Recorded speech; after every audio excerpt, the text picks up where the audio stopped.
Welcome. Hello, everyone. Happy Friday. It's funny because as a business owner, I finally get a chance to say that because normally we work every day, but now we get to do a podcast on Fridays. So that's exciting. Welcome to this week's episode of Brewed For Businesss, the traveling marketing podcast where we pour into local business owners, really get a chance to know who they are, what they do, and how they can help you, right? And what better way to do that than to get to know them over a cup of coffee. So we'll cheers, and then I'll introduce my guest. Cheers. Dear woman. Delicious coffee. We are at the Carmela Coffee in Westlake today with an amazing background, just in time for the Year of the Fire Horse, and my amazing guest, Debbie Roppo, who I have known now for a few years. Yeah. We met through local networking and just immediately connected. The energy, she's a fabulous person.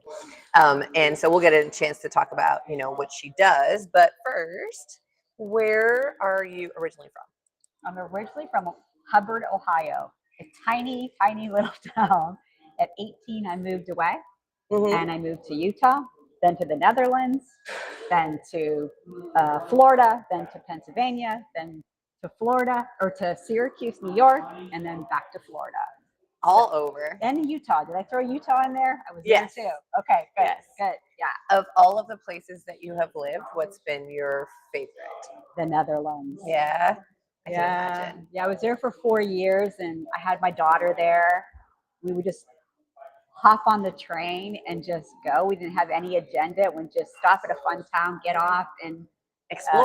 oh, it was the best. It was really a beautiful time of my life. Yeah. So I'm so curious of what brought you to the Netherlands. Ex-husband. Okay. He was in the military. Was he left in the Netherlands? He's still there. Yeah. He was left in Florida. Okay. Yeah. So we were stationed there, but I didn't want to live on base. And everyone lived really close to the military base. And I was very adamant that, we're in the Netherlands. Come on, let's experience it. And so we ended up finding a full functioning farm that had an extra home on it. And when I say full functioning, they did everything. Every animal you can imagine that would be on a farm was there. They gardened, and my little girl, she was born until she was 3 years old in that area. And the daughters would come over in the morning and they would, hey, can we get Heather? I'd say, yeah, she'd go. Yeah. And she'd come back with a little basket of chicken eggs with feathers on them. They put her to work. Yeah. And it was so natural. Yeah. And they were an Amish type family. So it was just a beautiful, beautiful place. Yeah. So now, did you grow your own vegetables? Did you have vegetable farm, or was it animal farm? Yeah, it was for them. It was both. And I didn't have any of it. Yeah. They were the most generous. They were family to us. She called them Oma and Opa, his grandma and grandpa. And she would come home with baskets of food. Like I said, almost every morning she'd collect eggs. Yeah. It was just really a beautiful, beautiful environment for a little girl to grow up in, that's for sure. Oh, I can only imagine. Yeah. And that has to have opened up your appreciation for natural foods, right? And how people collect all of the things. Yeah, when I first moved there, I was just a young woman, and I used to be a super picky eater. And then I'm in this new country, and I had to start to experience. Yeah, because everything's different. Yeah, everything's different. And so it was one of the first times I really started to expand my food and nutrition. And it was amazing. It was an amazing experience for sure. Yeah. I'm really grateful for it. And then because of the station, the changing, which is why you guys left the Netherlands. Okay. Yep. We got stationed in Florida, and then we were divorced almost immediately afterwards. Yeah. Once you lost the beauty of the Netherlands, it didn't really work anymore. I started the process in the Netherlands, and then we got the orders, and I was like, oh, we'll finish this up in Florida. I gotcha. And so is that when you stayed down here, or you went somewhere else first and then came back? Then I moved up to Pennsylvania and stayed up there for a little bit near my family. And then I moved to New York, and that's where I lived most of my adult life, in New York. Yeah, in Syracuse, you said, right? Yeah. Yeah, that's a really pretty area. Yeah, it is. That I feel like not too many people know of. You think of New York and you imagine the big city, yep. Manhattan, and all of that. But yeah, there are some gorgeous areas of New York. Yeah. It which was. love. I loved it. I lived there for 25 years or something like that. Yeah. Long time. Yeah. So what brought you to Florida this final time? Yeah, I call him my boyfriend because we're not officially married. We've been together for almost 17 years. Right? So you're basically married. Yeah. So if I say husband and boyfriend, I say that all the time. I go back and forth, and people are like, "Wait, what? Is she talking about her boyfriend?" The same guy. There's It's a the same husband guy. and a Right. So he's has owned his own CPA business for over 50 years, and we just decided, why are we here? What are we doing up here? And we just decided to move south to the nice, beautiful, warm weather, and that's what we did. Yeah. I was gonna say, was that decision made during the winter? Probably. Rightfully so. I travel. Yeah, I travel all these like beautiful places, like usually during the summer months and things. Like I went to Montana back in like 2023 and spent like July, the whole month of July there, and it was gorgeous, and I fell in love with it. And then the people were reminding me, be like, yes, but it's not like this all year round. Right. Like most of the year, it's under snow. So and I don't think of that, even though I'm originally from Canada, but I've been here since I was 7. So. I'm pretty much a Floridian. Yeah. And I forget that the rest of the world has seasons and changes. Yeah. I love it down here. The warm weather. Oh, it's just the best. Yeah. It's taken some getting used to. I feel like my blood is still made for cold. Interesting. Because I like heat up really quick, but I also love the outdoors. Yeah. So I'll sit out there and I'll be sweating, but I'm still enjoying like the air, the breeze, the sunshine, which we take for granted, right? Like I for years talked about moving back to Canada just because that's where all of my extended family is. And my parents were like, you don't realize like how much your life would be different because the sun is never out, or hardly ever out. Yeah. Right. It's like kind of dark and gloomy and overcast like all the time. And I don't think of that because I've grown up with it. Like I just wake up and it's there. Yep. It's the truth. Yeah. Syracuse is the same way.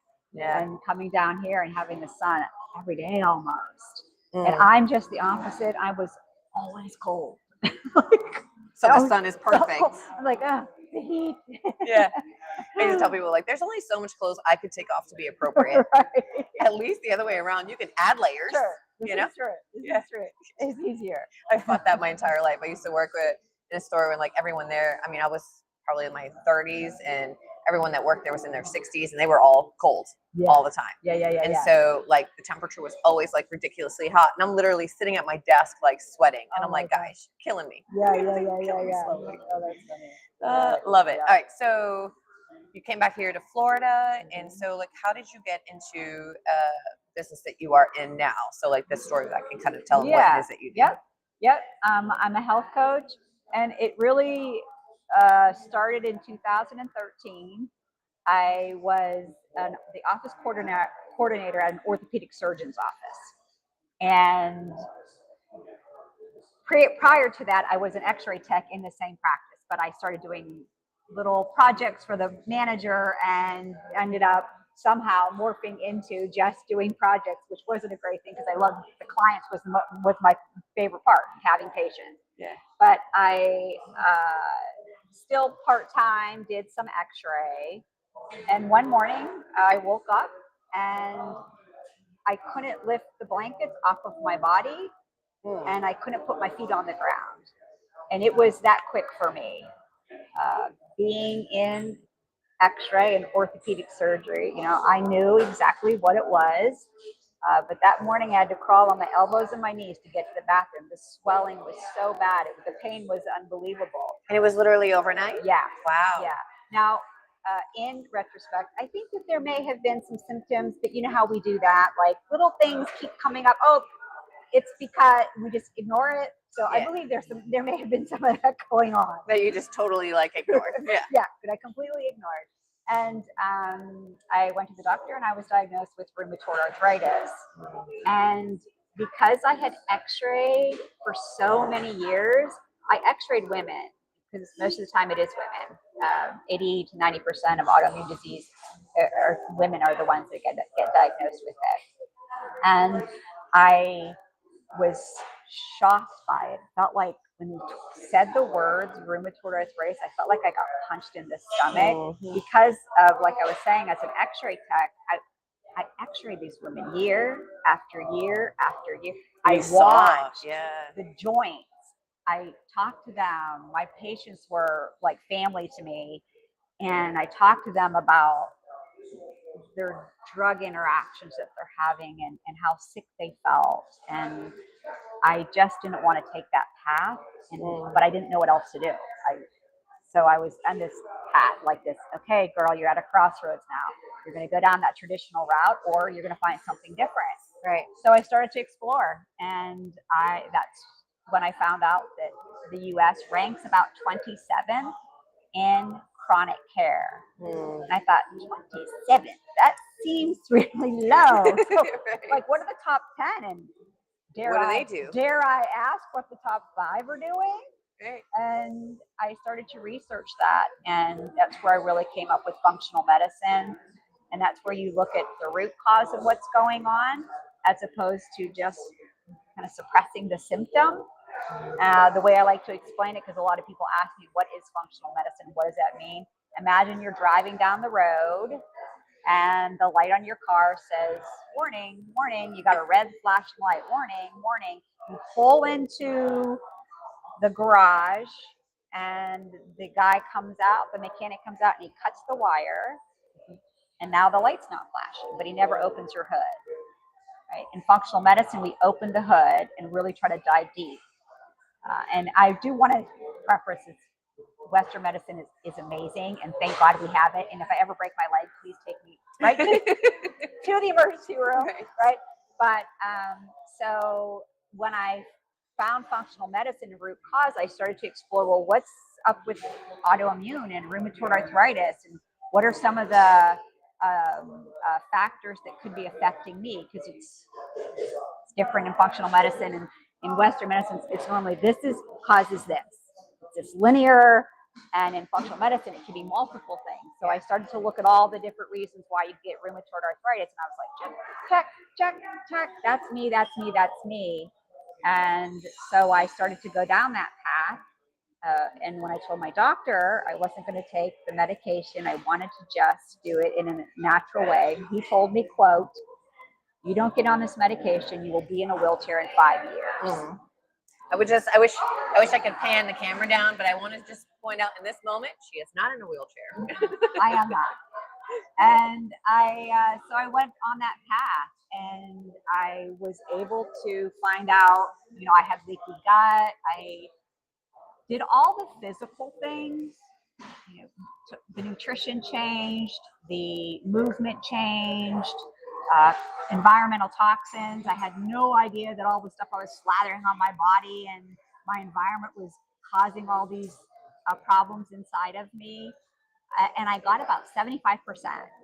This 25%, I couldn't figure it out. I was like, what? And I was like really, really gut, right? I was doing what I was supposed to be doing. And that's when I found the enormous research they now have on body and mind. And that our thoughts and what we think and our identity creates a chemical cocktail inside of our bodies. And that was the missing piece. And when I started to explore my internal dialogue and what I thought about myself, I do this with my women, my clients all the time, and I ask them to just explore that. And I did the same thing. I'm not that bad. I know I'm a little rough. But when I actually started to pay attention, I was shocked how brutal I was to myself. And